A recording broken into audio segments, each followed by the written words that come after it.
Hello and welcome to the Star Wars Canon Timeline podcast. I'm your host, Elysia, and I am here with your co-host for today, DeadeyeJediBob. Now, just a small note before we get started. This episode was recorded on May 6th, 2024. So if you found this podcast later on in our own real-world timeline, this might not actually be the first episode you're listening to, but it is the first full episode that we're recording.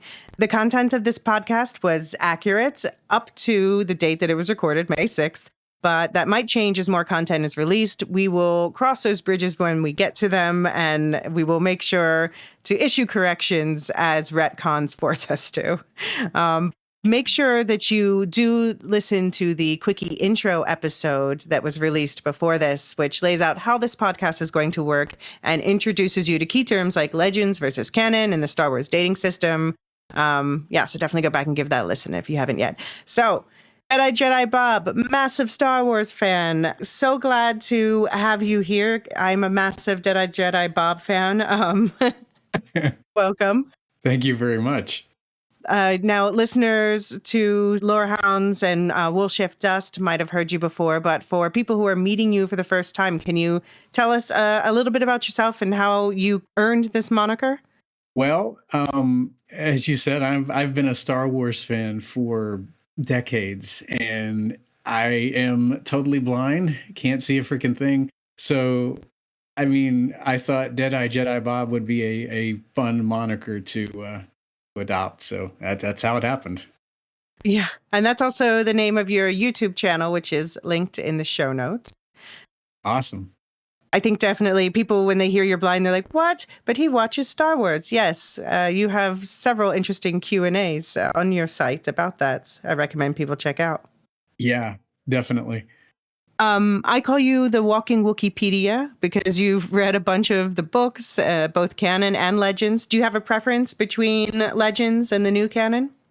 I always say that I don't know if I've come across a piece of Star Wars that I haven't liked. I've always associated Star Wars with this massive buffet of sorts, because if you don't like something from one column, you can always wander over to the other column, and I think there's bound to be something that you like. I think I love it all. What's your favorite era? I would say that varies. Right now, I'm really into the Old Republic era. Things that I can't necessarily read about in comics, I try to learn as much as I can online. So I think right now that would probably be the Old Republic, as well as the High Republic. Yeah, I mean, I think I like the Old Republic because it's new in the canon side. It's not so new on the legend side. It really has a lot of rich stories there. So we're going to have some fun in the next episode after this one, speculating on what legend stuff they might pull over into canon. I cannot wait for that one. Yeah, so I've also read a lot of Star Wars books, not as many as you, Bob, but we'll definitely be reading more as we prep the rest of the series. We're going to be doing this for quite a while. Bob's going to help fill in the gaps. And we're also going to use his incredible memory to help us dig up important characters and links that might be important to the overall story. And I will be picking up comics reading duty, since those, as you said, Bob, are rarely, unfortunately, in an accessible format other than Wikipedia summaries. So I will do my best to bring key comics moments to life for especially our visually impaired listeners. And just have to take a moment here to call Star Wars out on accessibility, because correct me if I'm wrong, Bob, but how many accessibility features do they have on their games? Like brand new games, like the Jedi games? They're trying to catch up.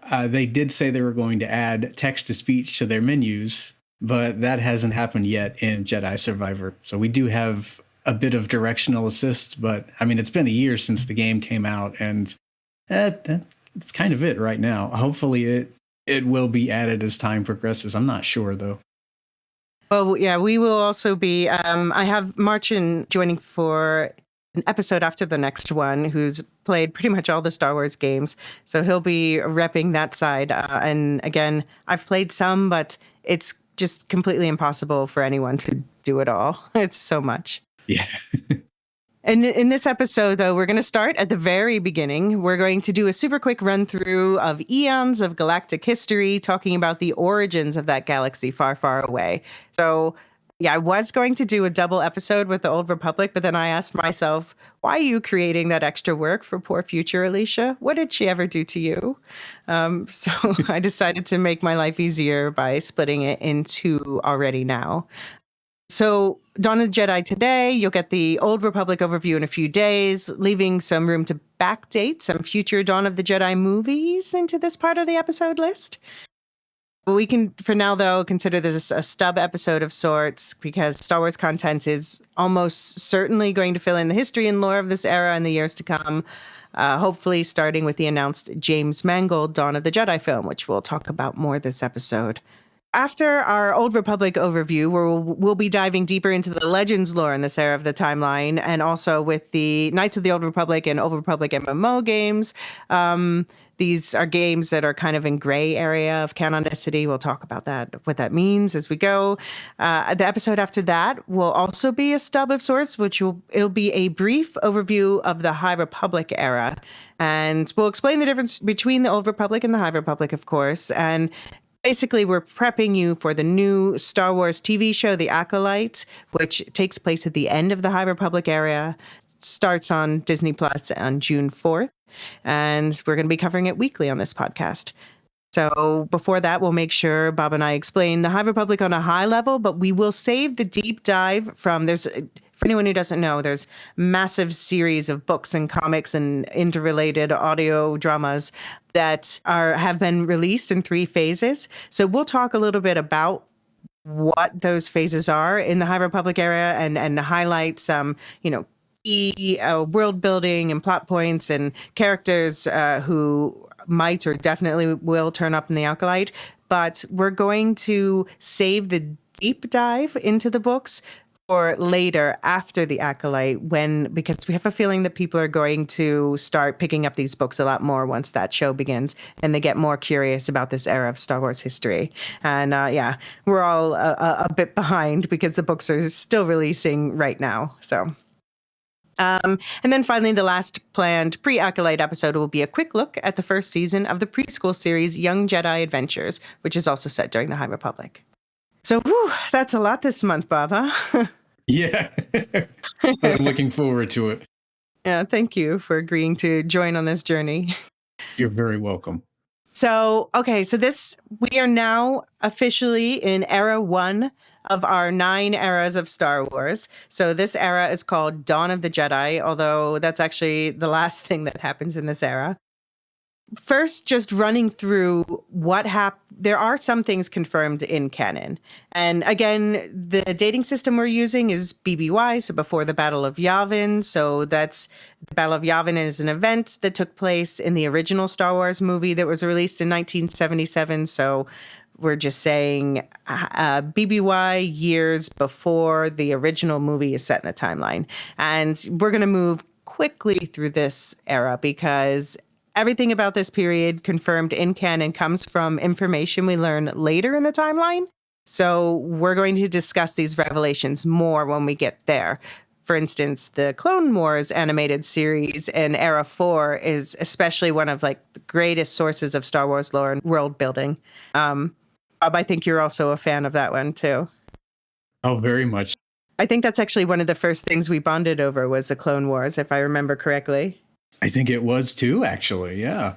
But yeah, so going back to the very, very beginning, the galaxy far, far away, where we will be spending by far most of this podcast, was formed eons ago, BBY, around a black hole. And so there was basically this wellspring of life, which was a sort of Force planet, it's also called, a planet in legend where all life was born, and the energy of all life. There's 2 types of force. There's the living force, which is the energy of all life, and that's what people mean when they say, may the force be with you. And there's the cosmic force, which is, the force of the universe around it. And I'm about to bring up something very controversial, say a word that some people consider a curse word.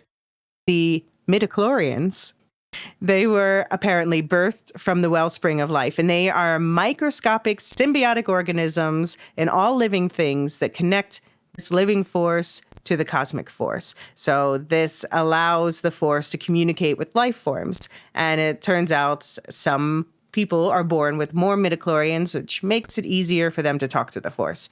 So, Bob, what do you think about the big midichlorian controversy? What's your thought on midichlorians?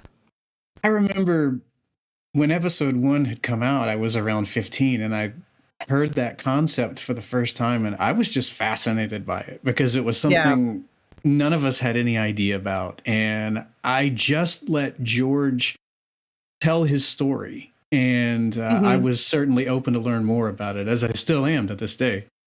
I think it's a fascinating concept.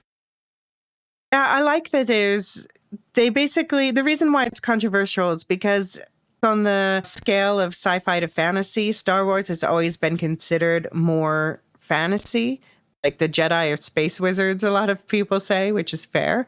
And the midichlorians is then trying to apply scientific logic to that fantasy. But I don't understand why people are so bothered. I kind of like it. It doesn't say that people, I think one of the problems is that they think that people are not who are born with a low M count, as it's called, that they won't be able to access the force. But I think that it's actually the opposite. What do you think, Bob? I think that we're seeing more and more weak forced people learning at least some things. Yeah, I feel the same way as you. I think they're trying to give us a bit more information in terms of how it all works, but at the same time, I wonder if they're wanting to leave a bit of mystery in in the franchise as well. Yeah, I mean, I guess they're kind of leaving the door open to fill in the gaps later with different stories, which like Right. maybe this Dawn of the Jedi movie. Yeah. Yeah, Or definitely. Or also from the Clone Wars, we get a lot of this information. We learn about at this dawn of everything, there were 3 entities called Celestials and Legends, but they haven't officially been called that in canon, as far as I know. Yeah, as always, if anyone at home is like, no, actually, you're missing this reference book X, Y, and Z, please always let us know. And the email address, you'll find that in the show notes. It's swtimelinepodcasts@gmail.com. Always want to hear your feedback. Yeah, so we have the father, son, and daughter, and they live in I don't know, what do you think Mortis is, Bob? You think it's like a planet or an dimension? I wonder if it's more of a dimension. It's I feel like it's still very much open to the viewer's interpretation. I feel like you could spend hours talking to fans about this, and you're going to get so many different answers. It kind of reminds me of the old story about different blind folks seeing an elephant and having different views as to what it might look like. Mm. What do you think an elf looks like? Uh, the elephant. Oh, I thought you said elf, elephant. Okay. I guess there are Okay, different gotcha. interpretations to that too. No, I mean, because like, are we talking the Lord of the Rings elf, or are we talking like a Keebler elf? Yeah, exactly. No, elephant. I get it. Yes. Okay. Yeah. Do you hope that they keep it ambiguous what Mortis is, or do you hope for answers? I do love that air of mystery that Mortis gives off. Although I do like learning little tidbits about it here and there. I think I would like to know more, but at the same time, I do love speculation. So yeah, a little bit of both, Yeah, maybe. that's fair. But this world is so rich, it does leave lots of room for speculation. I think that's yeah, because we're talking about literally millennia of history. Like they could milk this IP until we all die, and I hope they do, honestly. I hope so in too. in a quality way, in a story Yes. conscious. Yeah.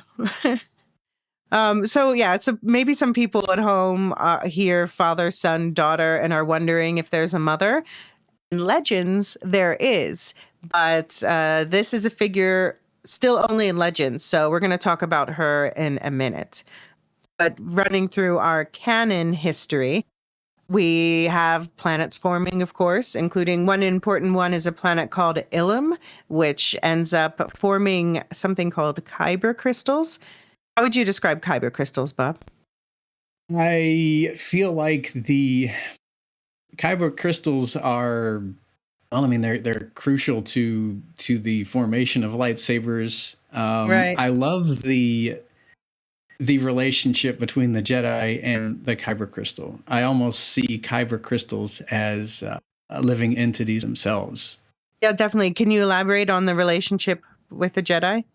Um, well, I feel like it's rather like working as a team when a Jedi Mm, decides to create his or her or their lightsaber. It's I think it's a relationship that's all about equality, and I think it's a very important relationship when a Jedi decides to create the lightsaber using the kyber yeah. crystal. Yeah, we'll see this as we go through, especially the Clone Wars. But basically, when Jedi's choose their kyber crystals, they kind of call to them. Like there is some sort of living entity and connection, and only the Jedi being called can see the crystal shining. So there is, yeah, some symbiotic relationship. Which brings me to creatures. So, of course, creatures and sentient beings of all different varieties form. We're definitely going to be talking about all the different creatures and species we meet throughout this entire Star Wars universe. There's always new ones being added. Um, Bob, do you have any favorite creatures or species in the Star Wars universe?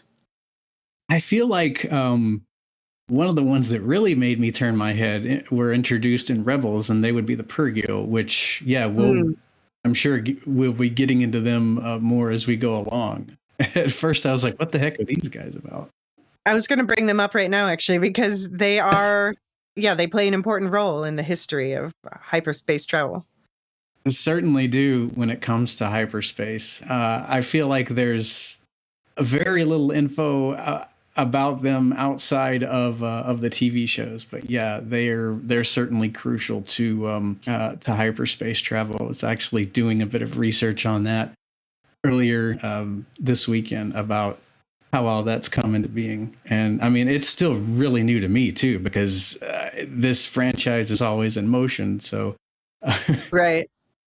Yeah. Well, so the Purgle, they're basically space whales and they could travel through hyperspace. And early beings studied them and learned how to make hyperspace travel for, for humans and the rest of us. And they, in Legends, that's the Rakata are credited with that. We're going to talk about the Rakata more in the next episode because they play an important role in the Legends side of the Old Republic. But we don't have any confirmation of that in canon, but basically, Purgle are confirmed to have been the inspiration for traveling through hyperspace. And so, I know, Bob, how would you describe hyperspace? um, well, light speed, I guess. You're going Mhm. insanely fast to get to where you need to go. That's how I've always seen it. I'm sure it looks visually amazing. Star Wars has implemented audio description tracks over the past, I'd say, 7 to 10 years, and one of the things they really haven't described in terms of a visual look would be, the way hyperspace looks when a ship jumps. Okay. And I'm certainly interested in knowing about that because that's something that Well, I feel is unexplored I for can the blind, anyway. answer that question right now because it always looks exactly the same. And it's because it's an effect that's easy to replicate in animation because, the first time they did it was in 1977. So it's a pretty simple effect where they just show stars streaking by. So there's like stripes of starlight as you travel through this sort of midnight blue darkness. And that's basically what it looks like. And you just stay like that. But it's kind of like a wormhole. Um, so you take these hyperspace highways of sorts so that you don't pop, and it's like hyperspace is like a fifth dimension that's around and also within all the four dimensions we experience, with the fourth dimension being time. And so you kind of can slip into this extra dimension and like take a shortcut somewhere and pop out in a place that's safe and not like the core of a planet or something. Yeah, definitely. Apparently, George Lucas borrowed this concept of hyperspace from the Foundation books, which I have not read. But if anyone has, I really want to hear what you think of the comparison. And then, of course, they had to discover eventually that they need hyperfuel to travel through hyperspace. And the biggest hyperfuel we'll be coming back to talk about later is coaxium, which is mined in a place called Kessel. It's potent and unstable and causes strife because it's very valuable. A lot of strife. Valuable and dangerous. So something we're just starting to learn about in a show set in the 7th era, much later in the timeline, is a group of humanoids who eventually become known as the Dathmiri, come to this galaxy from the Peridia galaxy around this time too. So yeah, that was my favorite part of the, well, I'm not going to say the name of the series because I'm not sure if that's a spoiler too. It's a character name. We don't want to say that character still lives. But you know what I'm saying, right, Bob? Oh, yeah. Because, it's the Dathmir is a planet where, well, we'll be spending some time there, but one of the groups that ends up living there is a group known as the Night Sisters, which are basically Force witches, and those are my favorite. Those are my favorite group in Star Wars. I've loved them since I first read about them in Legends continuity years ago. They're certainly one of my favorite groups in Star Wars. Do you have any other favorite groups? We talked about the creatures with the Purgle, but what other cultures do you really love? Well, I probably shouldn't like them as much as I do, but I'm quite fond of Sith culture. There's just something about a great antagonistic group that's always fascinated me. I tweeted about it the other day. I could watch or read about characters and planets steeped in the dark side for quite some time and still not get bored with them. Yeah, why is it always the nicest people I know who love villains? I love villains too. We are going to talk a lot about the Sith about the formation of the Sith in the next episode, because that was they are at the center of the strife of the Old Republic. Yes, indeed. And another ancient species I want to mention here is they seem to have been working with the Dathmiri as a species called the Zepho. They kind of look like walking hammerhead sharks. And you especially learn more about them in the Jedi games in the 5th era. But it seems like, these are going to be coming back more. We're going to be learning more about them, hopefully around this early dawn of the Jedi era too. And then so around 100,000 BBY, this is when the first levels are being built on a planet that will eventually become known as Coruscant. And Coruscant is basically, by the time we get to year 0, Coruscant is a giant city planet in the region known as the Core Worlds. And it's the capital of the galaxy for much of its history. So you're going to see a lot of this planet. Some think it's the home world of humans, but that's not confirmed. What do you prefer, Bob? Do you prefer like a city planet like Coruscant, or do you prefer, a desolate planet like Tatooine, the desert planet, or Hoth, the ice planet? I have always loved Coruscant. I've loved it since reading about it in the old Legends continuity Thrawn trilogy, and it's going to, I think, forever be one of my favorite locations in Star Wars. Just bustling with people and various cultures. And like you said, I mean, by the time we get to, future events in the timeline, it is level after level of just gobs and gobs of people and culture. Yeah, that's the cool thing, is there's so much to explore there because of all the levels later in the timeline. Like where we're talking now, they're just starting the first level on the ground floor. And I don't think we've seen the first level even ever. Like even when you're at level 30, you're in the low levels and later in the timeline. Yeah. And later in the timeline, it's of course the poor people who live down in the dark levels, and we'll see who lives on top. Definitely. The Dawn of the Jedi film is expected to be set around 25,000 BBY. So that's, 75,000 years after Coruscant is founded. So we should see that already starting to bustle. Also around this time, there's a religious group called the Dai Bendu that will be attributed with the first holocrons. So holocrons, that's one that we need to touch on. How would you describe holocrons? Well, I feel like they could best be compared to, I would say, artificial intelligence. They possess, I would say, reams of information about Jedi events, past events, and I believe holocrons. They've got these things called gatekeepers, which are basically the AI that pops up and answers any questions that you may have concerning, Right. Jedi events in the past, how to form lightsabers, things like that. I first heard about them in the expanded universe Dark Empire comic book adaptations, and Okay. I've loved them ever since. Yeah, I think that's a good way to put it. That they're like repositories of knowledge with AI gatekeeping. Yep. Yeah, that's a really good way to put it. And we're going to talk about what the what the Bendu part of that means in a moment. But it is the Dai Bendu monks.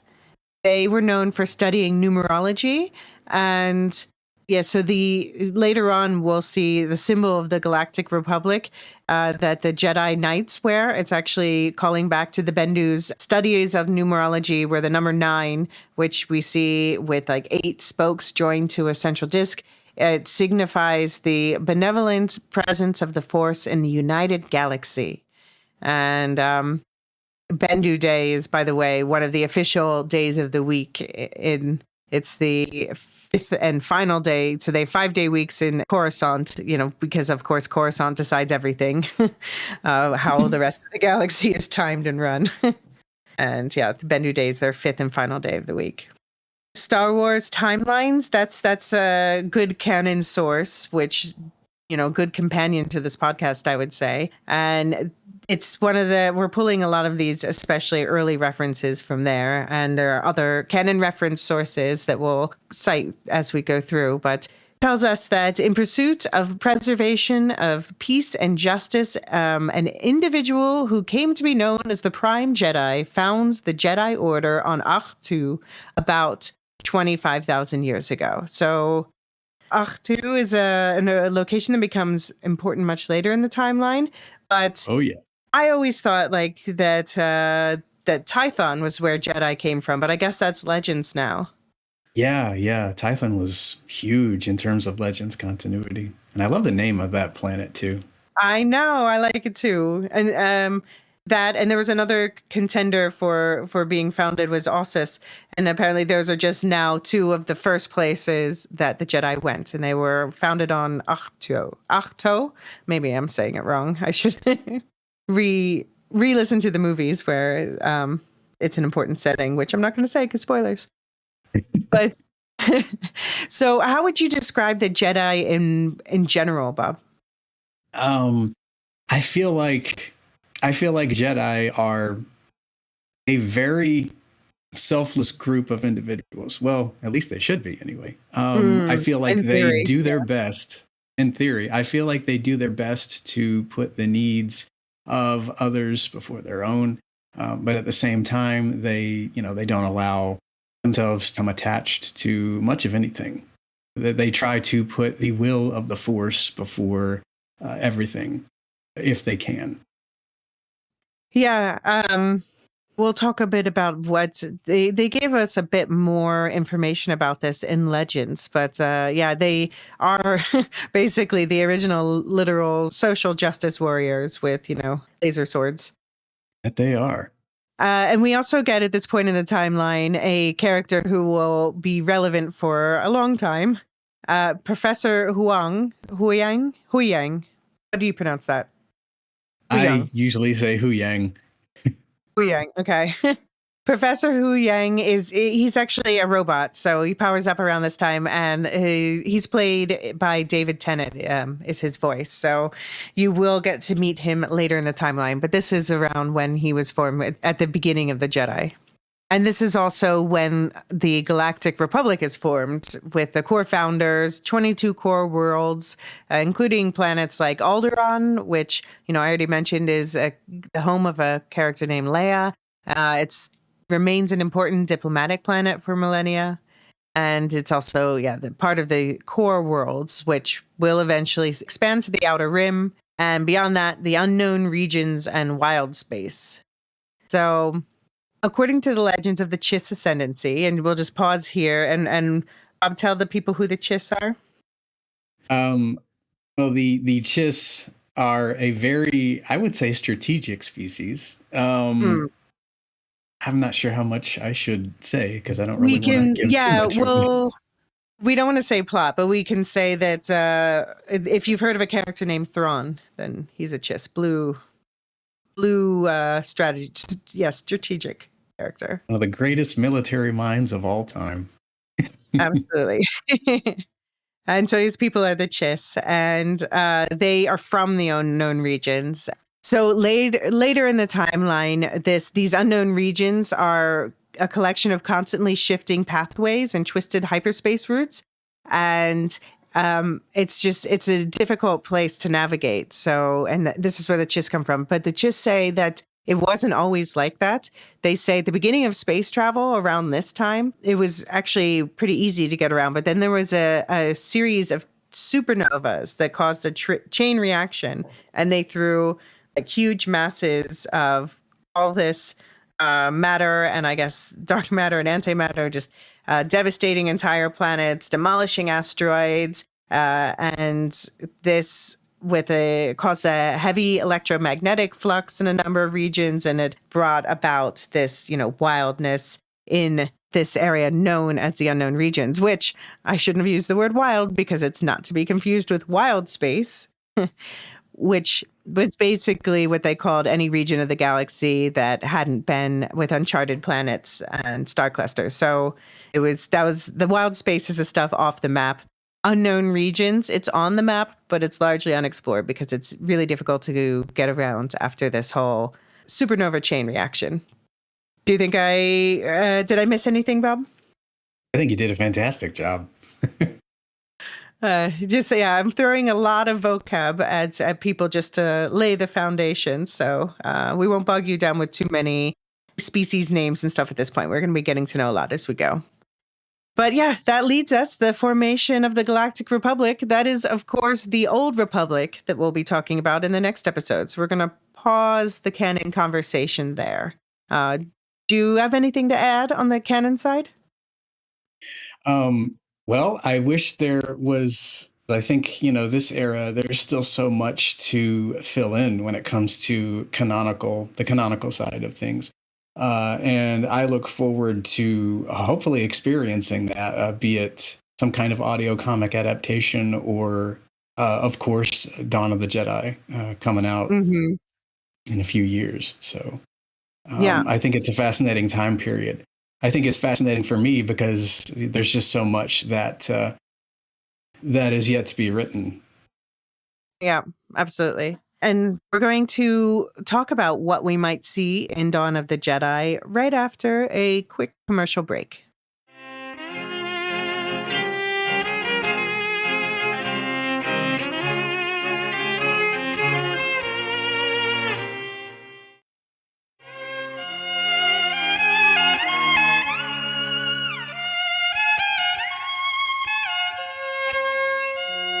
Okay, and we are back, and we're going to dive into what we think we might actually see in this film, Dawn of the Jedi, that's coming out, as Bob said, in a couple of years, question mark? Question mark, yeah. Yeah. We know very little. We know that it's already been on a journey before it got to this point. Originally, David Goyer, who did Batman Begins and Man of Steel, he did some early developmental work, which is, by the way, not this. He was going to do another film directed by Guillermo del Toro, but both of them were shelved, and he left behind his work with Lucasfilms. And eventually James Mangold stepped in, and he's the one who did Logan and the Wolverine, so the good Wolverine movies. And as well as films like Girl Interrupted, 3:10 to Yuma, and maybe less impressively, more recently, he co-wrote and directed the Indiana Jones and the Dial of Destiny. Did you see that one, Bob? Still haven't, and I need to. Are you an Indiana Jones fan? I've loved all of the movies so far. I've been distracted by a lot of, new Star Wars stuff.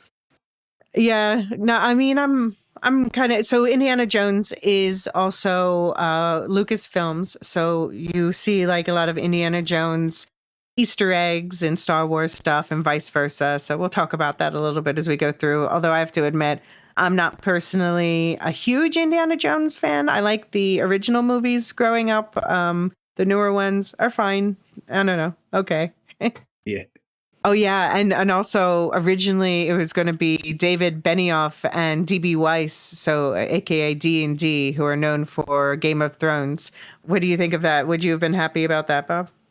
I would have definitely given it a watch. I wonder if it would have been quite a bit more. Well, I don't want to say violent because I mean there's quite a lot of that in Star Wars, but who the heck knows what that would have been like? Yeah. Absolutely love Thrones, so I would have certainly watched their film.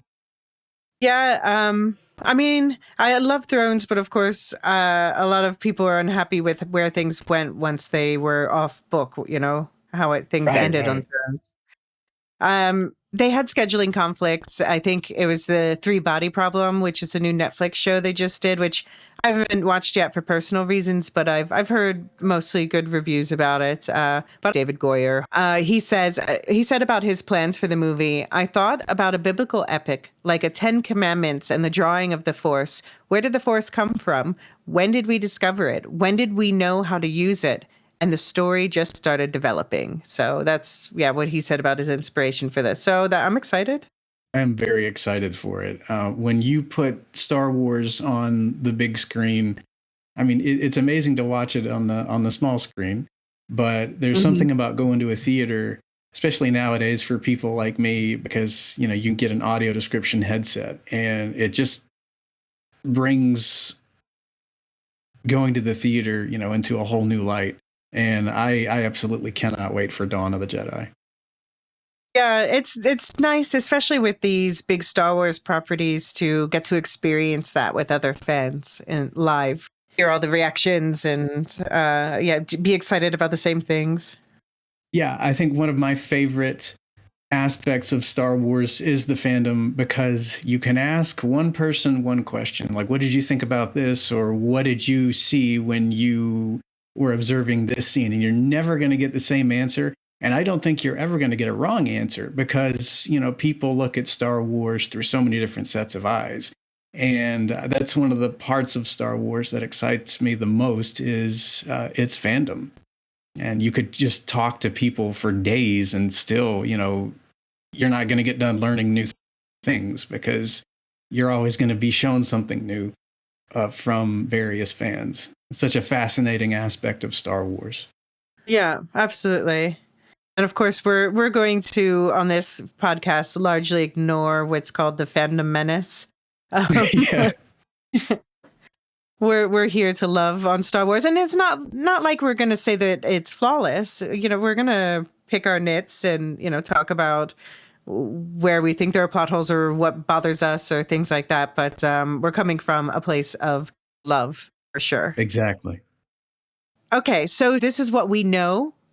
Shifting gears to what might be. So suggestions of things that might be brought over from Legends, that are not canon yet, but have a good chance of becoming canon.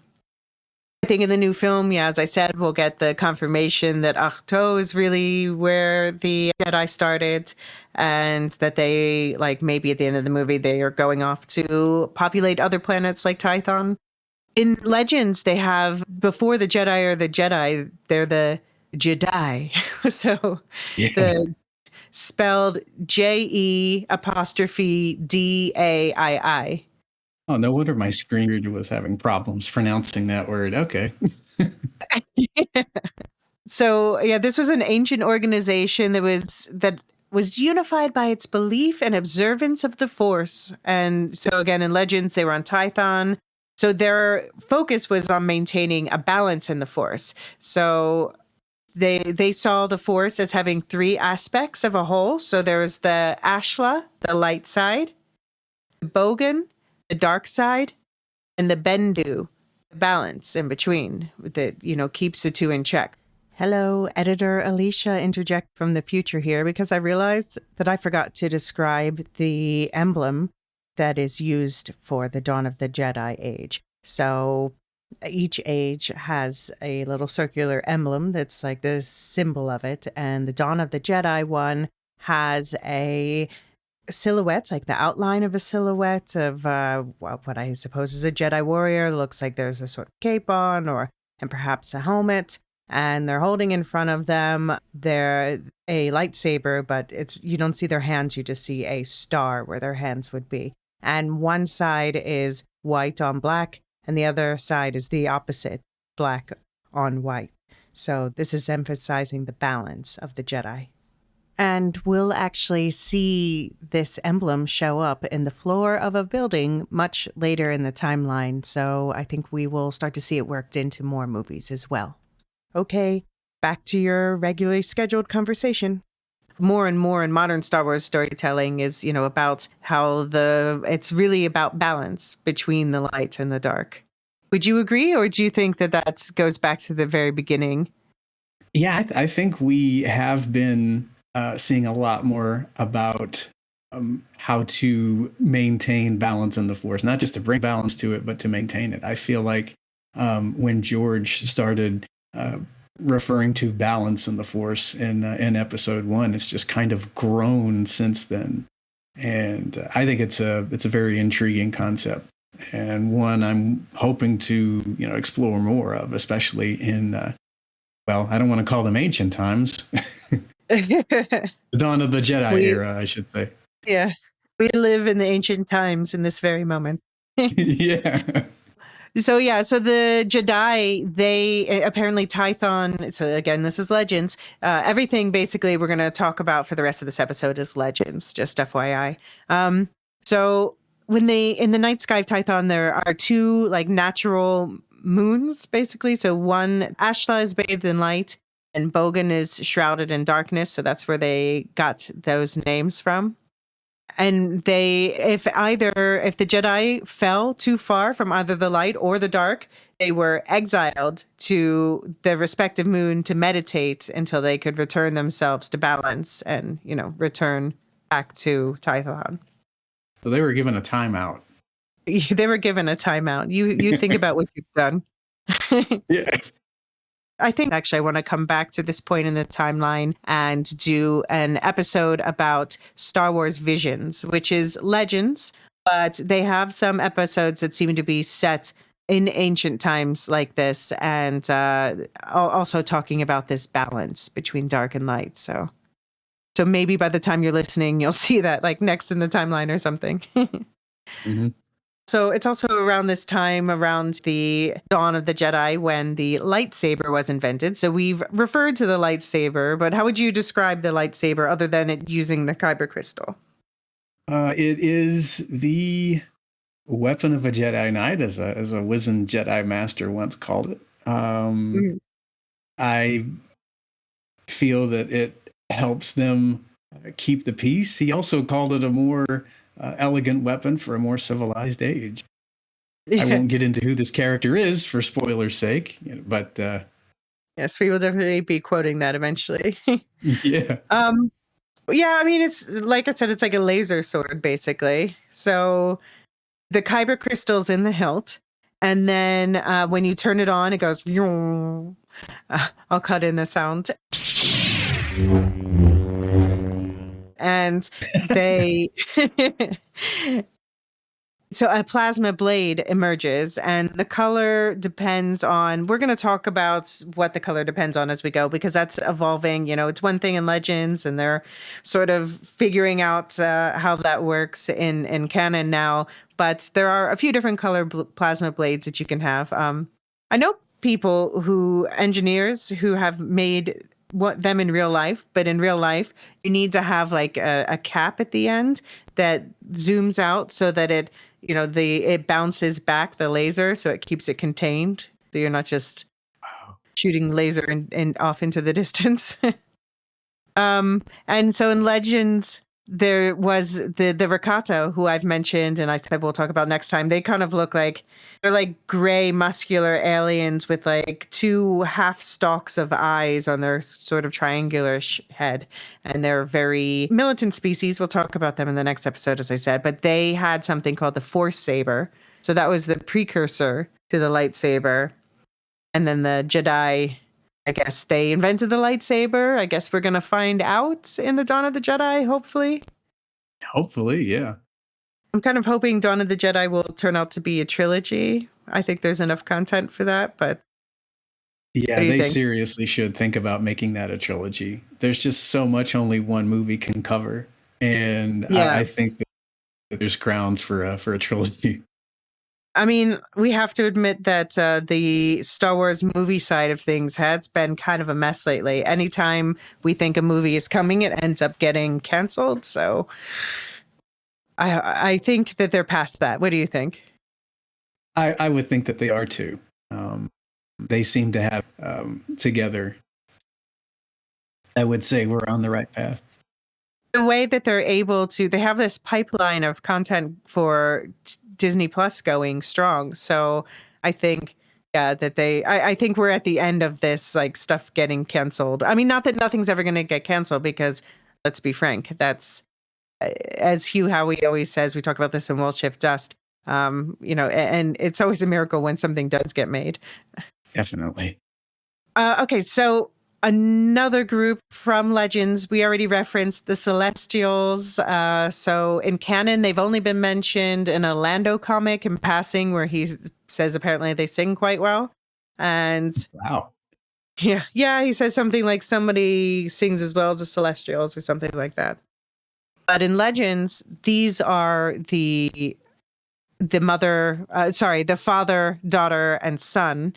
So representing Ashla, light, is the daughter. Bogan, dark, is the son. And Bendu, balance, is the father. So you might be wondering, as I said, where's the mother? Well, there was a mother in Legends, and she was actually brought into the Celestial family as their servant with the capital S. And she was basically helping to keep the peace between the two kids, the light and the dark, always warring against each other. So she ended up becoming she changed from the servant to the mother. She became a mother figure. But the problem was they were immortal and she was not. And so she thought, I'm going to die and I'm going to leave them, and there's going to be war, and I must be immortal too. So she ends up she drinks from the Font of Power, which is a nexus of dark side force energy located on a planet called Abeloth. And she bathes in the Pool of Knowledge, another force nexus in an area called the Maw. And she becomes the self-styled beloved Queen of the Stars, known as the Bringer of Chaos and the Destructor. And yeah, she did these things for noble reasons, because she wanted to be immortal like the rest of her family. But once she did it, she kind of went completely power mad. And so her children end up working together to entrap her in the Maw. And so the Maw cluster it's an unstable and mostly unnavigable cluster of black holes located near the planet Kessel. And theory suggests that this is the source of the spice. So Kessel is not only where they manufacture the coaxium, the hyperspace fuel, but it's also manufacture something called the spice, which Dune fans, I'm sure you're laughing, and you should be. We are definitely going to talk about that more, especially on desert planet Tatooine. What do you think about the? I think the mother is one of my absolute favorite characters from the old timeline. She's one of the creepiest characters I think I've ever come into contact with in Star Wars. And when we learned of her ties to the father, the son, the daughter. I think I cheered. You can read about her in the Fate of the Jedi series. It's one of my favorite series from Legends continuity. She reminds me of somewhat of an H.P. Lovecraft character, and she's Right. just very, very unsettling. And I think that's one of the things I like about her. You never know what she's going to do. She's quite mad, I think. Yeah. I mean, I'm hoping that she's going to be pulled over into canon. I think that there's a good chance just because she's such an epic character that people are really interested in, but I don't know. We'll see. Yeah. But yeah, indeed, the books that you talk about, they are Legends books, but we can't, when we get to that point in the timeline, when they take place, which is like right after the original trilogy, kind of, we're going to have to talk about these Legends books because there's some really iconic storytelling characters. I made an offhand reference to someone named Mara Jade. Whether or not this stuff ends up in canon, you need to know about these characters, including Abeloth. Oh, definitely. So yeah, Abeloth, she would escape from the maw, and then the daughter and the son would catch her again, and then the cycle repeated for millennia. And this is not the end of her story. We'll pick it back up later in the timeline. And of course, around this time, we also have the invention of hyperspace, as we mentioned. So in Legends, it was the Rakata who figured this out from the Purgle. Also have to mention the Qua are another ancient species native to the outer rim world of Dathomir. And this is in Legends again. They built something called the Infinity Gates and Star Temples during the pre-Republic era. And they fought with the Rakata and eventually ended up shutting those Infinity Gates down because of the Rakata to stop them from spreading. And another group that's relevant in this is the Gree, which is like a cephalopod type species. And they're known for supernatural space navigation abilities. And also, they're credited with having founded Tython, which is not the homeworld of the Jedi, but one of the first ones. And the Gree, by the way, have been mentioned in canon reference books. So it seems that they are in canon now. Such an amazing point in terms of where we are in the timeline. I think both in canon and Legends. Yeah. No, very interesting. I guess one wish that we would get planets with more than one ecosystem. That's sort of a weakness of Star Wars, is that if you have a planet, it's an entirely desert planet. It's an entirely ice planet, which, okay, the ice planet is especially realistic, and the desert one too, I guess, because I suppose Mars is like that. But there should be planets also like Earth, which have more different climates and all the different. But it's so hard when you're working at that scale, I guess, to think about all the little details on, so many hundreds of planets. Anything else, Bob, that you're hoping will make the leap from the early founding of or that you're hoping you'll learn about that hasn't ever been written about before in this Dawn of the Jedi or in the very beginning of the galaxy? Hopefully there's going to be stuff that, we haven't even figured out yet that, we will get. There's no telling what they're planning. I like how they're so far managing to keep things very close to their chests. Yeah, it's rumors, but it's hard to say what exactly they're planning. We just get whispers here and there and have to piece together until the next big, like, Disney Day or something when they make their announcements. All right, well, so this has been our overview of Dawn of the Jedi. Thank you to DeadeyeJediBob. Again, you should definitely check out his YouTube channel. You'll find that link in the show notes. This episode is produced by me, published by the Lorehounds. The Lorehounds is a network and a podcast, a mother feed with lots of other content that will appeal to Star Wars fans, and including Star Wars content itself, lots of other science fiction, fantasy, other things, books, games, all the works. I'll tell you more about this in the episode that we're going to release in a few days, since this was supposed to just be a mini part 1 of 2. So I'm going to say goodbye for a second. Live listeners, Bob and I will be back here in about 3 days for the Old Republic overview.